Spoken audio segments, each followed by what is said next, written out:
Eyup cock. I know it's international break still, but we've nearly done it. Everybody hang in there, hanging tight. We're going to look at his championship predictions for this weekend's games. And we're starting off with a biggie, you know. We're going to do a watch along for this. It's Friday night live. Second game back, actually, because Huddersfield Bolton on Thursday. But we're going to do a watch along for Middlesbrough Ipswich. It's a really big game. It's currently 2nd versus 9 for Middlesbrough being team in 2nd. But I do think Ipswich are starting to put a little bit of something together, and we're seeing more what they're like now. I do expect this to be a good game, you know. And Middlesbrough, before international break, lost the first game in league season. It were away 1-0 at Portsmouth. But at home, they have been very good so far. Obviously, they got absolutely annihilated off Donny in Cup. But other than that, the 4 championship games that they've played so far at home, Middlesbrough, they've bet Swansea, Sheffield United and West Brom and drew 0-0 with Stoke. Now, obviously, apart from the glaring and the obvious Sheffield United being last, they aren't easy fixtures at all, and they've come out of them all without losing a game so far in league. Ipswich are obviously a different kettle of fish to these sort of sides. I know West Brom is 7th at minute, Stoke are in 5th. Again, they're not easy fixtures at all, but Ipswich are a different animal altogether. I do think McKenna's sort of found his 11 now. He's not changed loads of it in the last few games before this international break. They obviously bet Norwich 3-1, and it should have been more, really. Obviously, Philigine's really starting to show what he's about now. I think he's found his defence. His midfield sort of just picks itself. He knows what his team is now with a very good squad. And I look at this as what is probably going to be 2 top sides. I didn't really expect that from Middlesbrough before it started, but Rob Edwards has showed what he's about. I do expect this to be 2 top teams come May, but I don't think Middlesbrough are going to last forever being unbeaten at home. And my stance has not changed. I do think that Ipswich are one of the 2 best teams in this division. Coventry probably in that conversation as well. I think eventually Middlesbrough will lose a game at home.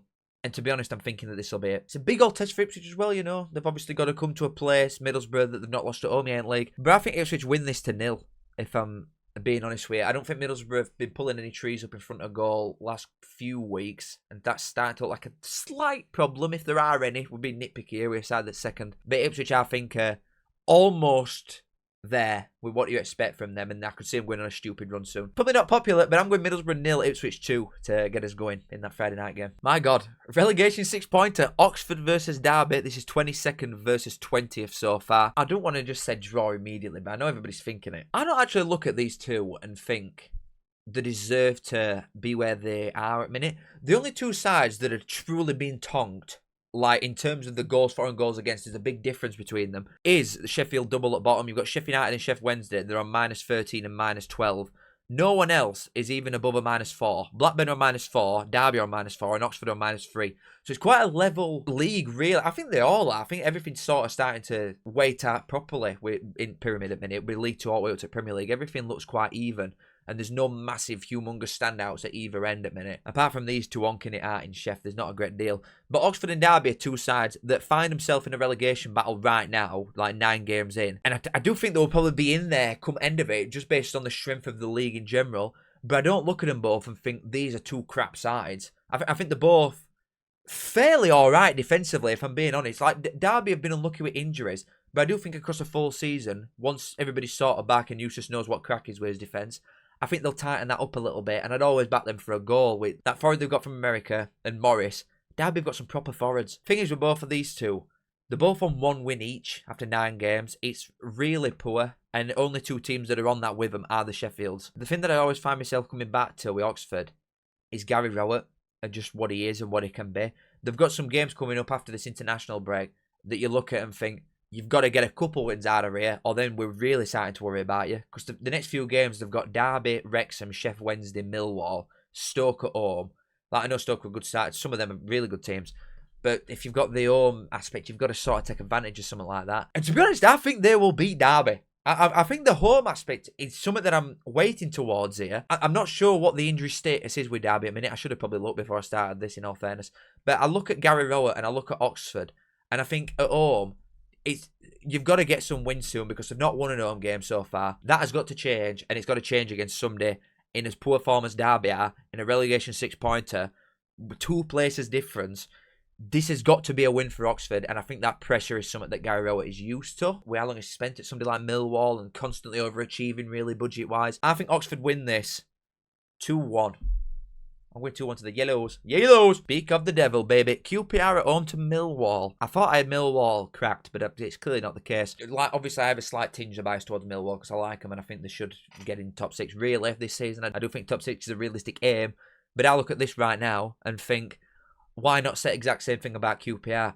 a player that I've been banging on about since dawn of time, since I started this channel, is Kone. He's gone to QPR. He's effectively the missing piece that they've needed for years. They've obviously spent money on Burrell as well from Burton. They've got Poku and Bengu coming in. They've got a Chair still there. I know he's injured right now, or Poku's injured as well. They might be back for this. I just look at the attacking prowess that QPR have got. And they're quite hot and cold and not very consistent. They've conceded 14 goals in 9 games. It's nowhere near good enough for a promotion chasing side to be conceding that many goals. But I think, realistically, QPR should beat Millwall at home. They should. I do think it'll sort of play into Millwall's hands if QPR want to go tit for tat, they just want to fate with it. Then I think Millwall will definitely be up for that. But QPR can play a little bit as well. From the odd bits that I've seen of them so far, QPR can go one extreme to other. And I back them in a lot of different circumstances, really. There's no particular game or play style that they could come up against QPR that I would worry for them against. Now that they're in a decent bit of form for first time. They've won 4 of the last 6 games. Now, don't get me wrong. Do not bet on this game. Don't do it. It's an early kickoff for a start. And as Gandhi once said, do not bet the early kickoff. But it's Millwall. You will look at these and think they should get absolutely tonked and they'll win 1-0. So do not be surprised, again, when I'm making my video on Monday saying that Millwall have won 1-0, do not be surprised in slightest. And I want it to be true, to be fair. But I'm going to go QPR 2, Millwall 0. I think QPR should win, really. Southampton and Swansea. The thing is, right, Southampton have not done anything really as of yet. I don't think they've played particularly well in any game. They had odd 15-minute spell against Sheffield United when they should have probably scored 8. But other than that, I've not seen them do anything, pull any trees up at all. I've got to be honest. And I expect a lot more from them. And they're currently sat in 17th after 2 international breaks. But the thing is with Swansea, when I've seen them against the odd side that look like they could be up there this season so far, and they've not had many difficult games, it's got to be said with Swansea. They've had an alright start. They're in 12th. Another sort of outsider, I guess you could say, for playoffs. But the teams that they've played that I look at and think are going to be quite good, they've played Leicester, Birmingham, maybe Middlesbrough if you want to say that, and they've lost all 3 games. So against the sides with the better squads, with the higher expectations, like Southampton are, Swansea have come out on the other side of them with nil points. Against the bottom feeders, Swansea are really good, and that's why they'll be fine, and they always are fine, aren't they, Swansea? But I don't think they'll ever be able to take that next step if they can't get points against sides that are that next step. And I look at Southampton as someone that's not done anything yet. Like I said, they've not pulled any trees up, but the squad level is much higher than what Swansea's is. The home aspect as well. I expect a Southampton win. And a lot of the games have been close, even the games that they have won Southampton, which there's only been 2 of. They've not run away with it. They bet Wrexham 2-1 first game, and Wrexham were in it for parts of that. Then they went to Sheffield United, who were bottom of the league, and won 2-1. I think same thing. It'll be a close game, but I expect Southampton to win. I'll go 2-1 at home to the Swans. Birmingham and Hull. Hull have really sort of dug their heels into the ground and pulled themselves away from this relegation fate, aren't they? They're up into 15th. Birmingham are actually 16th at the minute. They've only won 1 out of the last 7 in all comps, which includes Port Vale at home, which they lost. So it's not the same Birmingham as it were last season, but it were almost never going to be. I don't want to try and rewrite history. I thought Birmingham would be right near top, and I still think across full season they will be. They'll definitely be a top 6 side in my opinion, but they've got to adapt and they've got to change. They didn't have to do that once last season. Not one game did they have to change the play style. Not one. This time they're going to have to. And against Wrexham, I thought he got it completely wrong in first half, because I watched that game, Wrexham-Birmingham. It finished 1-1. Which mainly speaks to Wrexham's shortcomings as well, which we'll come to. But Birmingham, I thought, looked like they'd set up for a draw at first half. They offered nothing going forward. But the thing is, with the squad level that they've got, and how you can so easily just go, right, we want to change to this. And then it almost immediately just happens, as we saw. Because as soon as second half started, Roberts went down other end and scored after about 40 seconds, something like that. So it just shows how fast they can change and get a tune out of the players that they want. Because the squad level is that good. And I do think if they adapt to certain games, they will absolutely fly. Someone like Hull is going to cause you problems, though. They've had games where they've scored a fair few goals in. They scored 14 in 9. That is not bad at all. And then they've had a game against Sheffield United where they were under cosh a little bit for the second half. I did think Sheffield United were unlucky to not get something there. They obviously got lucky with penalty. Is it luck even? They saved a penalty, but I think they had to defend a bit in second half and they saw out a clean sheet. So Hull are going to give you a variety of different problems depending on how they come and set up, which is its own guess. McBurney's on fire, apart from one game that I needed him to score, which he's done in every other game effectively, apart from one time I put money on him, but whatever. I still look at Birmingham as favourites. I think the squad level is it's just too much, and especially at home, you've got to be winning your games, which they have done, to be fair. They've only not won in odd few. It's a way that they're dropping a lot of points, Birmingham. I think at home they should be fine here. I do think Hull will score because of Ballon d'Or winner McBurney. but I will give Birmingham 3. I think it could be a fairly comfortable scoreline, not so much game. I think Hull will test them, but I'll go Birmingham 3, Hull 1. Charlton versus Wednesday. Now we'll speak about the Wednesday side of things first, because obviously they're a basket case. They're getting relegated. The second bottom, only in front of, well, can you call them neighbours? It's like a 3-hour walk from one to other. Sheffield United at the bottom, and I don't think, from my completely unbiased perspective, them getting tonked at home to Coventry could have come at a better time, because they've had all international break to stew on the fact that they've been hammered at home. So that felt great. Now I'm going to Charlton, who I don't just want to say that they're a Nathan Jones team anymore, because I think they've almost evolved past that. They lost away at Preston before international break come, but Preston are 4th and they're a good team, and they're going to offer a lot more than what Wednesday are. But before that, they went to Derby and got a point. They'd won the 2 before that. They don't concede loads of goals. I think they're actually offering a fair bit going forward. They've not really got the striker, I don't think, at the minute, Charlton, that's clinical enough to maybe have them in a conversation that there could be. Do you know what I mean? Like, if they've spent a lot of money, Charlton, for a newly promoted side. It's been overshadowed by what Birmingham and Wrexham have spent. But £10 million for a newly promoted side, you expect to be well away from it, in fairness. Not a lot of sides can afford to chuck that brass about unless you've got Deadpool or Tom Brady. But I do think that's all they're missing, really, Charlton. A proper, serious forward up front. I like Alafe, and to be fair, I like some other lads that they've got. But I just think that's the only area that they're missing out on at the minute. It won't mean anything in this game because they'll win regardless. Wednesday are awful. I do think, though, got to be said, in games where you give them absolutely no hope, like the away ones at somewhere like Birmingham, for example, or Portsmouth, they're the games that they're getting their odd points in. Charlton away, I think we're all going to look at it same light. Charlton should win. They should win to 0. I don't expect Wednesday to offer any threat at all, really. If you keep Baz quiet, then you've won immediately. But I think Charlton will win comfortably. Like a 2-0. I don't think it'll be an absolute chuffing slaughterfest, but I think Charlton should win 2-0. But similar to Millwall, I would not be surprised if I'm sat here on Monday saying that Wednesday have won game. I just would not be surprised at all. But I think Charlton are way too good for him, and ultimately the more important thing is that Wednesday are crap. I will go Charlton 2, Wednesday 0. Goodness me. Coventry versus Blackburn. Blackburn are 4th bottom. They've got a game in hand, which they were robbed in, and they should have won, because they were 1-0 up in 78th minute of summer against Ipswich, who had 10 men. So I'm going to count that as 3 points respectfully and say that Blackburn are actually up in 18th. They're playing Coventry, who in 9 games have scored 27 goals and have got a 20 goal difference. They've not lost. They're the only team to not lose a game yet. We could be looking at a golden trophy at the end of this season if they carry on like this. They are absolutely incredible. Blackburn have got the odd decent player, and Ismail does not strike me as the man who can go somewhere and get absolutely annihilated. I don't see it happening another 5-0 like Coventry got against Wednesday. I do not see a humongous scoreline like that. Do I see a Coventry win? Absolutely.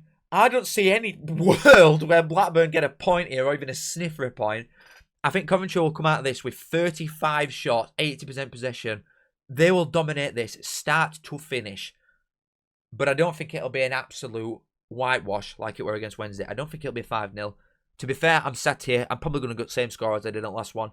I might just go Coventry 2-0 against Blackburn. I don't think there's a great deal that you can do to stop what Coventry are, in fairness, unless you're going to say 10, 11 men behind the ball, which Ismail is not going to do. I will go Coventry 2, Blackburn 0 to continue the unbeaten start, to continue on top at league, and to give them 29 goals after 10 games. Bloody hell. Coventry 2, Blackburn 0. Bloody hell. Norwich and Bristol City. Oh, you know, the manning aspect just completely throws this up in air. It is anyone's guess. I know that's football anyway. There's no like nailed on answers, is there? Norwich at home to Bristol City. It's anybody's guess anyway. But the manning aspect has just made this unguessable. There's no point analysing it at all, even on basic level. I'm going 2-2. Norwich 2, Bristol City 2. I don't know. Manning. Whoa. This is a big dog. Sheffield United at home to Watford. Everybody knows crap with Sheffield United now. They're absolutely dog shit. They've been losing every game, every week, all comps, apart from once when they went to Oxford and won. That is the only game that they've not lost all comps. They are crap. But we come out of this international break with Wilder having the chance to get his players fitter for a start, work on what his best defence is, which I think he knows anyway now. We'll just work on certain areas, because I think they were unlucky for the most part to not get something away at all. And in the games that they've got coming up, which is Watford at home, Blackburn away, Preston away, Derby at home, before you get into some tough ones with Coventry, QPR, Wednesday, you know what I mean? You've got 4 games there. You have got to start winning games, or that gap is going to start, regardless of the squad level and Wilder and everything else that you want to look at. That gap is going to get to a point where you are shitting your jocks, and I don't think we're too far away from that. And if they don't win this game, I think we're really, really starting to question whether it's a genuine thing that could happen. Sheffield United getting relegated. Now, Watford, they never inspire me ever. I've got to be completely honest. I thought they'd get relegated just because of the manager situation. They're up in 11th and they've sacked him anyway. So that just shows what an absolute numpty that owner actually is. I know the football ain't great, but I don't think the squad's honestly that great either. And I don't see the point in ever looking at Watford on a deeper level than what's smack in front here. Because what's the point? By the time you know anything about Watford, they've changed the manager and they're doing something completely different. So I'm not even going to waste my time. I do think Sheffield United are going to be absolutely laughing their head off at this.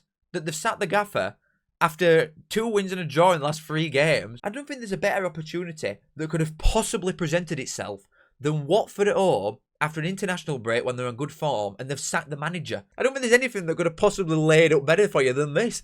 It's just, do I think Sheffield United can win this game? The one thing that I would say is that Watford have got the odd player that I look at and think is just too good for this division. And they've got a couple of them. But the main one is that loser in middle. He is so good. Even in the games that I've watched of Watford so far this season, and they've played crap. And to be fair, the lad from Bayern, that Wigan, who's like hot and cold, them two, but specifically loser, are the only players that I look at and think, bloody hell, he looks like he could make something happen. He does not look out of place as a top championship player, which I think loser definitely is. If Sheffield United can keep him quiet, which I do think they'll struggle with, because Sheffield United's weakest area by miles to me is middle at Park. I think it's awful. If they can keep him quiet, I think they win. But there's always the thing in the back of my mind with him for Watford. He could just hit it from anywhere and it'll go in. He could play an absolute blinder. He is Watford's Hamer, but he's playing like last year's Hamer and not Hamer Light that you've got this time. I do honestly think that Watford will score here. And I think it'll be a closer game than people expect. Just looking at badges and what the pre-season expectation were, you look at this and think, this is just an absolute textbook 2-0 Sheffield United, Wilder win. They'll play crap, but they'll get 2 spawny goals from nowhere like they did all last season, and they'll win. It's just, that's what everybody probably thinks looking at this. I'm not sure. There's a tinge in my brain that's telling me Sheffield United will win. But I don't think it's, I truly don't think it's going to just happen like that. I think Sheffield United could be in for a bit of a slog. The games are important here, the ones coming out of this international break. And across full season, I still think Sheffield United will be fine. But I think they're going to pick up a lot of the points later on, like probably December onwards. I still think they'll be bottom 3 and then we have the carried on at minute. Obviously, these next 4 games could change everything and they're up in 14th after this time next month. But I think this is Sheffield United 1, Watford 1, all of it. I'm going to go with a draw. Stoke and Wrexham. God, see, I don't really know what to call here. Wrexham are doing better, right? They're honestly on some really decent form. They've only lost 1 game in the last 9 in all comps. They've been honestly quite good in the last few weeks. But again, I don't think the fixtures have been particularly difficult. And it's a lot of draws, not enough wins, and they're sat in 18th. So despite us saying that they're doing all right here, they've had a favourable start in comparison to a lot of division. I think they spent £30 million. I think the expectation from Wrexham is to be at 10 places higher than what they actually are. So regardless of saying that they're doing all right, it is nowhere near good enough, full context included, for what the expectation for Wrexham is, which is to finish top 6 with the money that they've spent. And you know what, as well? I'm going to bring it back. I don't think the hierarchy at Wrexham can be happy with the spending that Wrexham have made and the fact that some of the big players that have cost a lot of money are riding bench for free transfers from League One. Like I think Dobson's been one of the best players. But the fact that somebody like Broadhead sat on bench, for example, and some of the other big money signings are just riding bench and not starting, and there's some of the bigger names and better players, I think it's got to justify better results than what they're getting if you're going to bench £8 million signings in chuffing Championship when you just come up from League One. It's mental. I think they've got to turn a lot of these draws into wins and fast. They'll obviously be fine. They're never going to be in any danger of going down. But like I've said, the expectation of any side ever in the history of this pyramid to come up from League One and spend even close to 30 million quid, it's never even been done ever. But to spend that much brass, if you think your expectation is to finish mid-table and be happy with it, I've got some magic beans to sell you. These are expecting top 6, and I won't be surprised if player bonuses start at top 6. Now, Stoke, again, sort of same situation here. They've not won in the last 4. They've had 3 draws on bounce. Again, not really played anybody, apart from the Middlesbrough away, which are a good point. Not played anybody in the last 4 that I look at and think, yeah, that's a guaranteed loss. They've not had a Coventry in there, or a Leicester, or an Ipswich, them sort of sides in the last 4. The Middlesbrough away one, like I said, good point. But this is a real chance for somebody to get back on horse a little bit. Stoke especially, because the home aspect does count for something. They've only conceded 6 goals, Stoke. I do think that'll change here. I expect Wrexham to score. But do I think Stoke will win? Because I'm being completely honest, I don't think Wrexham win this game. Could be completely wrong. Probably will be. Could see Wrexham honestly going and winning now. Just because I've said that. Just because I've put it in anti-atmosphere, Wrexham probably win. But do I think Stoke can beat Wrexham at home? Probably. Yeah. Why not? I'm going 2-1 Stoke. I think the Johansson aspect for Stoke as well is something that we gloss over a little bit and we shouldn't do. They've got best defensive record or joint best defensive record in division, and it is largely thanks to having one of the best keepers in the league, full stop. So I will go Stoke 2, Wrexham 1. The Baggies. West Brom versus Preston. I actually do remember speaking about Mason with it being his first job and going to Millwall. Do you know how to handle Millwall away? Are you going to be a tactical ponce, or are you just going to think, let's get 11 in? You know what I mean? You've got to understand what Millwall away is, and I just don't think he's there yet. And I think Preston could honestly pose that similar sort of threat with what Eke is as a manager. I do really like Eke as a gaffer. I think he's so underappreciated. I don't even need to say in the transfer business now. This is going to be 10th game that we're in, but there's no point referencing the complete overhaul of a squad that Preston have had. But I do think in this case it makes sense to speak about such a low budget, such a low wage bill, such a high turnover of players this summer, and to have them fourth. Eke's done wonders with Preston. And it's that age-old thing where if you can't win a game, which is going to be a lot of them for Preston, when you're playing against someone really good, if you can't win a game, just don't lose. And they're absolutely excellent at doing that. They've only lost once in 9 games. They've drawn 4. They've only conceded 7 goals. Is it the most exciting, lightning football ever? Are they scoring 27 goals in 9 games like Coventry? No. But they've not got a squad worth 80 million quid like Coventry have. You've got to know your limitations and your expectations. And I think Preston managed that really well. And to be honest, I look at this in the same way that I have a few Preston's games. If they go to West Brom and they know they're under cosh, I think they will sit back. I think they will absorb a bit of pressure, completely change the play style on pitch in real time. Eke's not one of these where you're just going to go and play one way, regardless if you lose 8-0. They will change, they will adapt, and I think Preston come back with something. What it is, I don't know. I don't really think they'll go to West Brom and win. But with Eke, I can see Preston going and getting a point off Baggies. They're really annoying me at minute West Brom because I expect a lot more. And if you're benching somebody like Mowat, which he did against Millwall away, absolute idiot. That lad from Man United is nowhere near as good as what Mowat is. Nowhere near. Not even the Barnes are bias in me. I think that West Brom get a point here. I'll go 1-1 with Preston and West Brom. And we'll see it out with Leicester and Portsmouth. Saturday night, I think.